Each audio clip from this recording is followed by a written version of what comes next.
హరి ఓం వీక్షకులారా, మరో interesting issue మీతో పంచుకుంటానండి.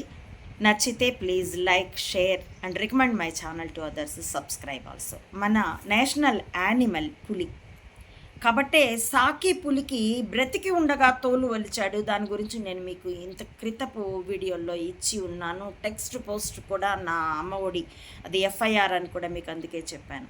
మరొకటి ఏంటంటే ఎయిడ్స్ గురించి ఒక జింగిల్. పులిరాజాకి ఎయిడ్స్ వచ్చిందా? అది సై లాంటి కొన్ని సినిమాల్లో కూడా ఇప్పుడు సీజ్ ద షీప్ ఎంత హిట్టో, పులిరాజాకే ఎయిడ్స్ వచ్చిందా అన్నది కూడా అంతే హిట్. పులి నేషనల్ యానిమల్ కాబట్టి అందులో హ్యూమిలియేట్ చేయాలన్న ఒక ఆలోచన, ఒక చమత్కారము దాంట్లో ఉన్నాయి. పరిశీలించి చూడండి. Check yourself, common man.